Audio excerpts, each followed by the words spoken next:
السلام علیکم ورحمۃ اللہ وبرکاتہ۔ محترم ناظرین کرام،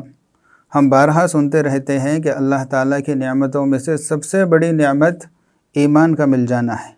یہ اتنی بڑی دولت ہے۔ اللہ تعالیٰ قرآن پاک میں ارشاد فرماتے ہیں کہ وَلَعَبْدٌ مُؤْمِنٌ خَيْرٌ مِّن مُشْرِكٍ وَلَوْ أَعْجَبَكُمْ، یعنی ایک مومن غلام یہ مشرک سے بہتر ہے اگرچہ اس مشرک کا عمل تمہیں بھلا لگتا ہو، یعنی بظاہر وہ مشرک اچھے کام کرتا ہو، اچھا نظر آتا ہو، لیکن اس مشرک کے مقابلے میں ایک مومن غلام اللہ تعالیٰ کے نزدیک زیادہ بہتر ہے۔ حضرت ابو ذر غفاری رضی اللہ تعالیٰ عنہ ایک روایت میں ارشاد فرماتے ہیں کہ ایک مرتبہ میں نبی کریم صلی اللہ علیہ وسلم کی خدمت میں حاضر ہوا تو میں نے دیکھا کہ آپ صلی اللہ علیہ وسلم ایک سفید چادر اوڑھ کر آرام فرما رہے ہیں، تو میں اس وقت چلا گیا۔ پھر کچھ دیر کے بعد آیا تو میں نے دیکھا کہ آپ صلی اللہ علیہ وسلم بیدار ہو گئے ہیں، نیند سے جاگ گئے ہیں۔ پھر اس کے بعد آپ صلی اللہ علیہ وسلم نے ارشاد فرمایا کہ جو شخص لا الہ الا اللہ کہے، یعنی اس بات کو دل سے مانے کہ اللہ تعالیٰ کے علاوہ کوئی معبود نہیں ہے، تو فرمایا کہ ایسا شخص جنت میں داخل ہوگا۔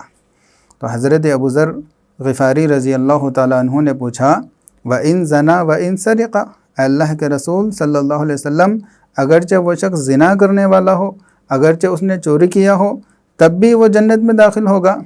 تو آپ صلی اللہ علیہ وسلم نے ارشاد فرمایا کہ ہاں اگرچہ اس نے زنا کیا ہو، اگرچہ اس نے چوری کی ہو، تب بھی ایمان کی وجہ سے وہ جنت میں داخل ہوگا۔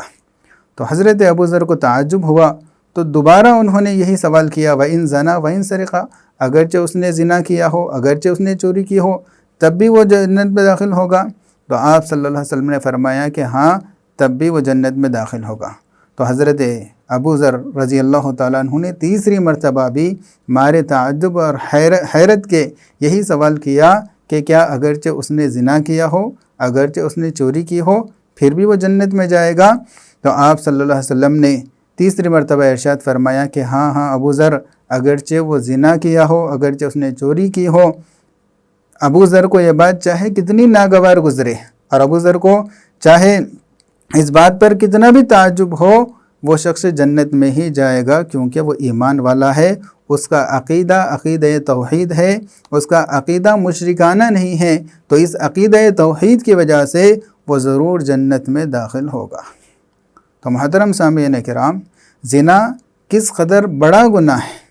شریعت کے اندر۔ جب کسی کا گناہ شرعی ثبوت کے ذریعے، یعنی 4 گواہوں کی گواہی کے ذریعے کسی کا زنا ثابت ہو جاتا ہے، تو اس پر حد زنا کو نافذ کرنا یہ لازم ہو جاتا ہے، یہاں تک کہ وقت کا قاضی اور امیر بھی اس فیصلے کو نہیں بدل سکتا، اس سے زنا کی حد کو ساقط نہیں کر سکتا۔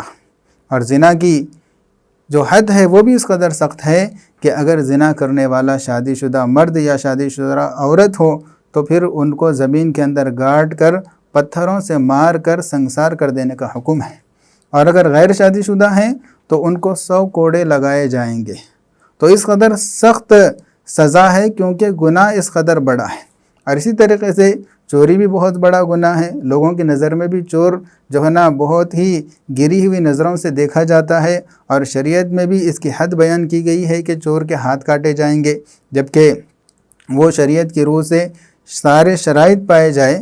بہرکیف یہ دونوں بڑے بڑے گناہ ہیں، لیکن اس کے باوجود بھی کوئی عقیدہ توحید رکھتے ہوئے، ایمان رکھتے ہوئے ان گناہوں کو کرتا ہے تو ہو سکتا ہے کہ اللہ تعالیٰ اس کے گناہوں کو معاف کر دیں گے سچی پکی توبہ کی وجہ سے، یا یہ کہ اللہ تعالیٰ اس کو اس کے گناہوں کی سزا دیں گے، لیکن اس کے ایمان کی بدولت یہ جنت میں ضرور داخل ہو کر رہے گا۔ اس کے مقابلے میں اگر کوئی شخص ایسا ہے جس کا عقیدہ مشرکانہ ہے،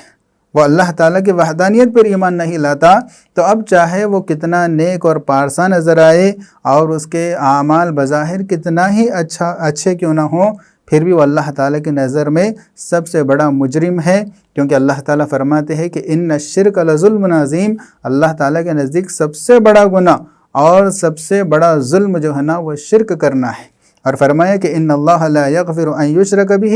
ویغفر ما دون ذلک لمن یشاء، کہ اللہ تعالیٰ شرک کو کبھی معاف نہیں کرتے، اور شرک کے علاوہ جتنے گناہ ہیں، چاہے وہ گناہ کتنا بڑا ہی کیوں نہ ہو، اللہ تعالیٰ جس کو چاہے معاف کر دیتے ہیں۔ یعنی جس کو چاہے اللہ تعالیٰ سزا بھی دے سکتے ہیں، لیکن معاف بھی کر سکتے ہیں، لیکن جو ایمان والا ہوگا وہ ایک نہ ایک دن ضرور جنت میں جائے گا، اور جو مشرک اور کافر ہوگا اس کا عمل بظاہر کتنا ہی اچھا کیوں نہ ہو، وہ کبھی جنت کی صورت بھی نہیں دیکھ سکے گا۔ اللہ تعالیٰ سے دعا ہے کہ اللہ تعالیٰ ہم تمام کا خاتمہ بالخیر فرمائے۔ والسلام علیکم ورحمۃ اللہ وبرکاتہ۔